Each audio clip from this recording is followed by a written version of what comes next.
4K 240 Hz OLED-Monitore sind so attraktiv wie noch nie. Insbesondere mit den neuen Grafikkarten wie der RTX 5080 oder 5090 und DLSS 4 scheint es einfacher denn je, diese Panels voll auszulasten. Ich habe den Samsung Odyssey OLED G80 SD nun über einen Monat getestet und bin absolut begeistert von der Bildqualität und Performance. Jedoch hat er einige Schwächen, die den Gesamteindruck trüben. Lohnt sich ein Upgrade trotzdem und wie schlägt er sich im Vergleich zu seinem Ultrawide-Vorgänger? Lasst unserem Kanal doch ein bisschen Liebe da und schenkt uns ein Abo und liked dieses Video. Wir würden uns sehr darüber freuen.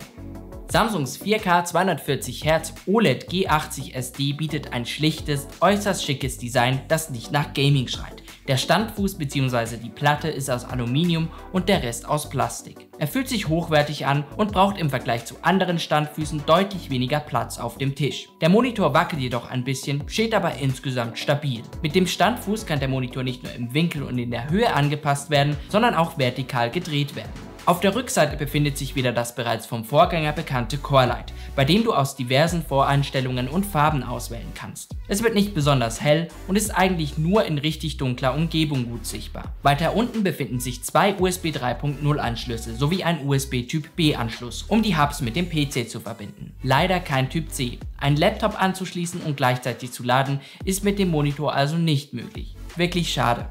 Der OLED G8 lässt sich über die zwei HDMI 2.1 Anschlüsse oder den DisplayPort 1.4 Anschluss verbinden. Leider unterstützt er kein DisplayPort 2.1, deshalb muss für die vollen 240 Hz in 4K das Signal mit DisplayStream Compression komprimiert werden. Der einzige Nachteil dabei, ihr könnt kein Downsampling zum Beispiel über Nvidias DLSS nutzen. Aber bei einer so hohen Auflösung wie 4K ist das meiner Meinung nach sowieso unnötig. Der OLED G8 hat Probleme mit der Verbindung über DisplayPort. In unregelmäßigen Abständen wird das Bild für wenige Sekunden schwarz und kommt dann wieder zurück. Über den HDMI-Anschluss tritt dieses Problem nicht auf. Ich hoffe, Samsung fixt das mit einem Software-Update. Zum Monitor bekommt ihr neben dem überdimensioniert fetten Netzteil ein HDMI- und DisplayPort-Kabel, sowie eine Fernbedienung, mit der ihr das Menü des Monitors und Smart-TV-Anwendungen wie Netflix und Co. steuern könnt. Dazu später mehr. Schauen wir uns jetzt mal die Bildqualität an.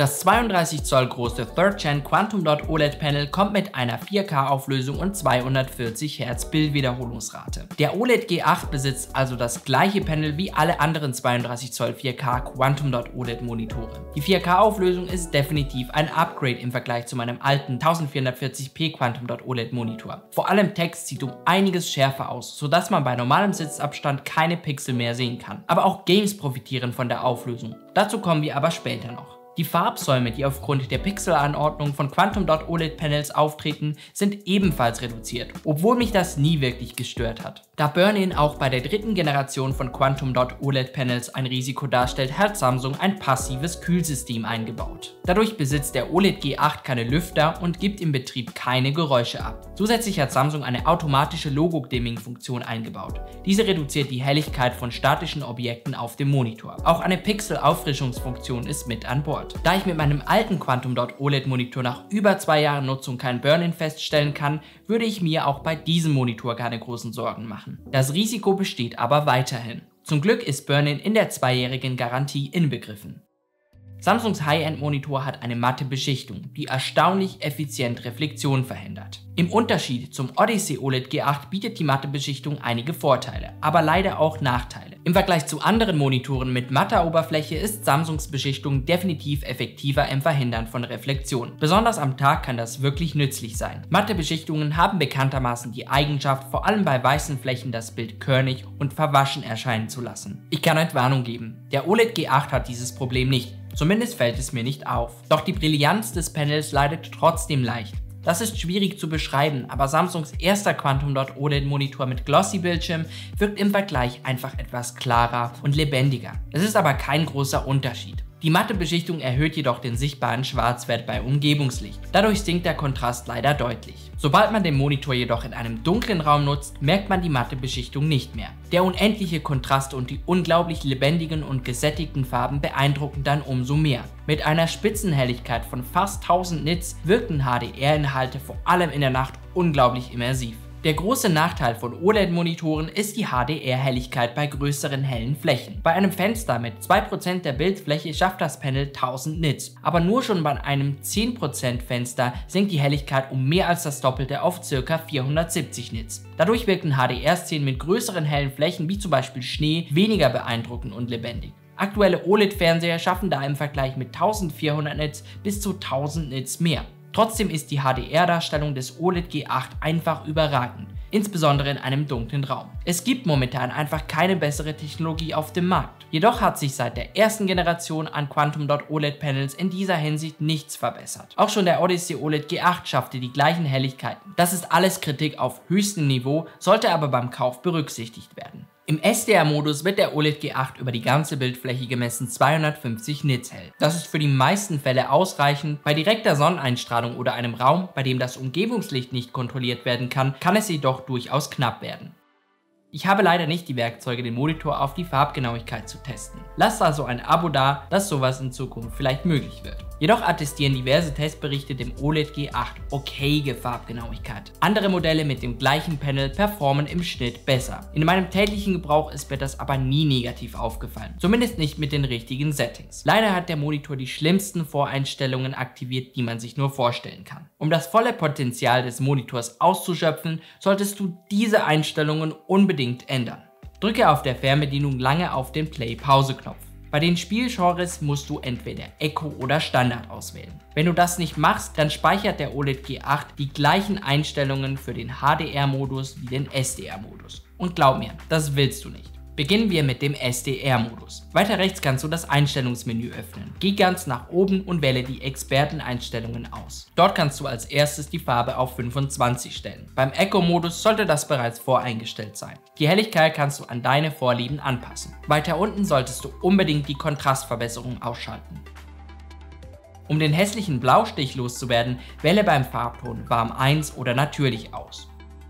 Nun sieht das Bild schon viel besser aus. Um die Farbgenauigkeit zu verbessern, musst du die Farbraumeinstellung auf Auto setzen. Dann begrenzt der Monitor den Farbraum auf den sRGB-Raum und die Farben wirken nicht mehr so übersättigt.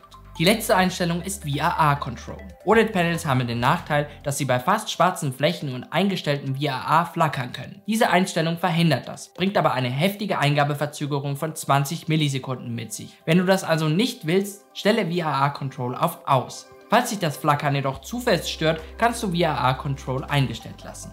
Nun zu den HDR-Einstellungen. Wechsle zuerst in den HDR-Modus bei Windows. Am schnellsten geht das mit der Tastenkombination Windows Alt und B. Nun kannst du wieder über den gleichen Weg in die Einstellungen gelangen. Achte auch hier darauf, dass du das Echo- oder Standard-Spielgenre ausgewählt hast. In den Bildeinstellungen setzt du die Helligkeit auf 50, um das beste HDR-Erlebnis zu erhalten. Auch hier kannst du die Farbe wieder auf 25 setzen und weiter unten die Kontrastverbesserung ausschalten. Die HDR-Dynamikkompression habe ich auf statisch eingestellt. Wenn du den OLED G8 bei viel Umgebungslicht nutzt, dann kannst du aber auch auf dynamisch wechseln. Die Einstellung dynamisch erhöht die Helligkeit des Monitors zulasten der Genauigkeit. Ganz vereinfacht gesagt werden Bereiche, welche eigentlich dunkler sein sollten, geboostet, was zu einem helleren Bild führt. Am besten probierst du die Einstellung selbst aus und schaust, was dir besser gefällt. Den Farbton kannst du wie vorher auf natürlich oder warm 1 stellen. Die Farbraumeinstellung kannst du auf nativ lassen, um vom höheren Farbraum bei HDR-Inhalten zu profitieren. Die Spitzenhelligkeit solltest du auf hoch stellen, wenn du 1000 Nits Maximalhelligkeit möchtest. Wenn du sie auf aus stellst, dann liegt die Maximalhelligkeit bei 400 Nits. Dafür hast du weniger aggressive Helligkeitsveränderungen bei größeren Flächen. Ich persönlich bevorzuge hoch. Für die letzten Einstellungen gehst du auf Spiel und dort auf Spielbild Experte. Deaktiviere beide Einstellungen. Warum Samsung solch unglaublich schlechte Voreinstellungen standardmäßig aktiviert hat, ergibt für mich einfach keinen Sinn. Mit den beschriebenen Einstellungen sieht das Bild jedoch sehr gut aus. Sehr gut lässt es sich auch auf dem Monitor zocken. Die native 4K-Auflösung mit 240 Hz zu erleben ist ein absoluter Genuss. Noch nie habe ich Games so scharf, kontrastreich und reaktiv erlebt. Der OLED G8 unterstützt FreeSync Premium Pro. Ich habe ihn mit einer RTX 3080 und 3060 genutzt und hatte keine Probleme, VRR zu aktivieren. Jedoch brauchst du eine sehr leistungsstarke GPU, um das volle Potenzial des OLED G8 nutzen zu können. Deshalb werde ich auch auf eine RTX 5090 upgraden. Videos dazu kommen bald. Falls du das also nicht verpassen möchtest, lass doch gerne ein Abo da. Wir würden uns sehr freuen. Und zuletzt müssen wir noch über Tizen sprechen. Samsungs Monitor unterscheidet sich von der Konkurrenz insbesondere durch seine Smart TV Software Tizen OS. Dank Tizen könnt ihr mit dem Monitor Apps wie Netflix und Co. nutzen. Zu Tizen OS pflege ich eine Hassliebe. Auf der einen Seite sind die Einstellungsmöglichkeiten super. Es kann praktisch alles angepasst werden. Auch die Möglichkeit, die Fernbedienung dafür zu nutzen, ist viel angenehmer, als sich mit Knöpfen am Monitor herumschlagen zu müssen. Die Software ist zudem viel reaktiver als bei seinem Vorgänger. Auf der anderen Seite wirkt es so, als ob Samsung einfach seine Smart TV Chips in seine Monitore packt, um Kosten zu sparen. Das beginnt schon bei der Fernbedienung. Sie erinnert stark an eine TV-Fernbedienung. Es gibt keine Knöpfe, um beispielsweise direkt die Helligkeit zu ändern oder den Input zu wechseln. Beim automatischen Ein- oder Ausschalten verhält sich der OLED G8 auch mehr wie ein Fernseher als ein PC-Monitor. Wenn ich ihn beispielsweise manuell ausschalte, dann schaltet er sich beim nächsten Windows-Start nicht mehr automatisch ein. Das sind jedoch alles keine Dealbreaker und man lernt damit umzugehen. Trotzdem merkt man, dass die Software für Fernseher entwickelt wurde und nur minimal an die Anforderungen eines PC-Monitors angepasst wurden. Für wen lohnt sich der Samsung Odyssey OLED G80 SD? Offensichtlich musst du die richtige Hardware haben, um wirklich das volle Potenzial aus dem Monitor ausschöpfen zu können. Mit dem verbauten 4K 240 Hz Quantum Dot OLED Panel spielt Samsung im High-End-Bereich mit. Die Performance des Monitors liefert ab.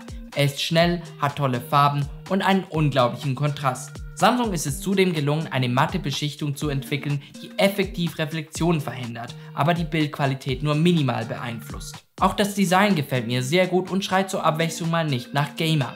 Samsung hat leider auch fragwürdige Entscheidungen bei der Implementierung der Software getroffen. Unnötige Funktionen sorgen dafür, dass sich der OLED G8 teilweise mehr wie ein Smart TV verhält als ein PC-Monitor. Zudem ist die Kalibrierung im Vergleich zur Konkurrenz unter dem Durchschnitt. Wenn ihr den Monitor für einen guten Preis findet, könnt ihr meiner Meinung nach gut zuschlagen. Ja, er hat einige Schwächen, doch in den wichtigen Punkten wie der Bildqualität und der Gaming-Performance spielt er ganz oben mit. Das war's mit dem Video. Wenn es dir gefallen hat, lass gerne einen Like da, abonniere den Kanal und klicke auf die Glocke, um nichts mehr zu verpassen. Macht's gut, Freunde, bleibt gesund und bis zum nächsten Mal. Ciao!